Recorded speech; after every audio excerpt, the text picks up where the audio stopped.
with one of the things was asked, we were talking about Brett with this offseason was about the deep ball, and it seems like that's come along a lot better. What's been the difference maybe this year than last year in that aspect?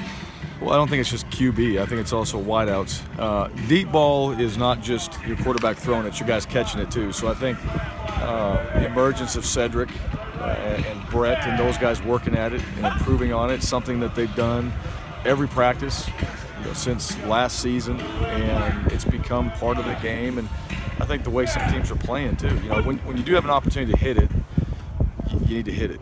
And I think that's where they put the time in. They worked at it. Something that we knew we had to go back and improve on and get better at it. But I also think from the quarterback standpoint for Brett, it's about the consistency of the throw and what it feels like each time and kind of where you're trying to put that ball. And those guys just done a good job of working on that timing.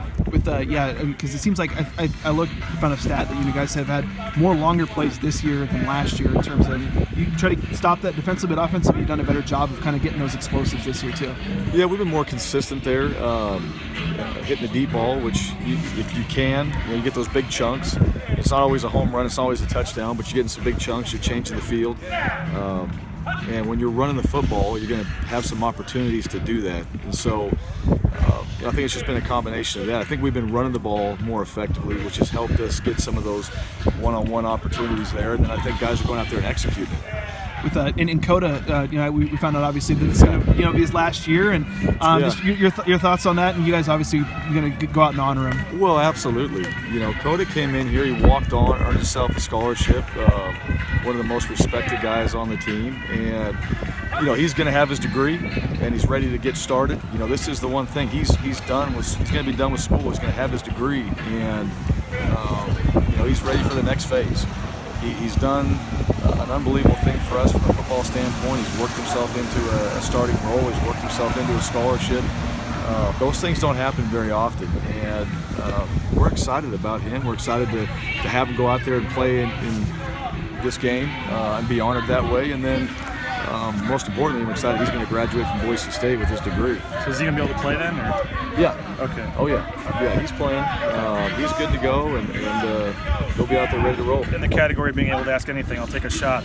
Passing Western Michigan in the rankings, I'm curious what your thoughts were on that. Not really much, honestly. And I really haven't paid attention to that at this point. I just think right now for us, we do a whole lot better when we just worry about what's right in front of us. And so, like I've said before, you control nothing until the season's over. And still, even at that point, depending on what happens, it doesn't come down to us. We don't make the votes. We don't make all the decisions. All we can do is try to win every football game that's on our schedule, and that's all we're trying to do this week. But when they do the TV show weekly now, though, and make this a big production, and the way the system is set up, where there is one spot for one of you guys, I mean, it does mean something, I guess, that you have a position to possibly get to where you might want to get if you take care of your business, right? If you take care of your business, I think that's the key thing.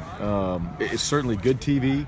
I think it's entertainment, for college football fans, no doubt about it. And I think it's relevant that they do it the way they do it. At the same time, when you're actually living in this world, you see how fast things can change.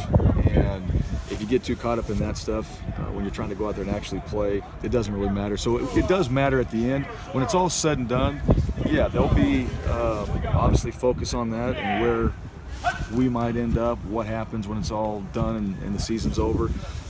But we're trying to keep playing, and we hopefully got this game right in front of us, and hopefully a few more. I know Brett can check out plays and stuff like that, and I know Kellen eventually got a little free reign to call plays and stuff like that later in his career here. Is that something that you would consider with Brett, or is that something that you'll eventually broach, or you have broached? We have. Yeah, he's doing that. We're not at Johnny Unitas status right now where he's just calling all the plays, and he's certainly, and I think Kellen, I think Dinwiddie and Bart Hendricks and Taylor Tharp and Jared Zabransky, those guys all had pretty good command of the offense. And they may not be doing it on game day every single play, but they're helping put together the game plan. So as you're on Mondays, you come in, they're like, hey, what do you think? Well, there's a list of plays on there. You're looking at it. Well, if this is what the quarterback feels comfortable with and it fits within what we're trying to get done, these guys get it. They're not throwing something out there that has nothing to do with anything in our offensive system, like, hey, we should try to run this. So that really helps us. And then it also it helps those quarterbacks understand too, all right, what our plan is, and they're involved in it, and they saw a certain look. This is what they're going to do to it, and Brett's been doing that out in the games. With Elliot Hoyt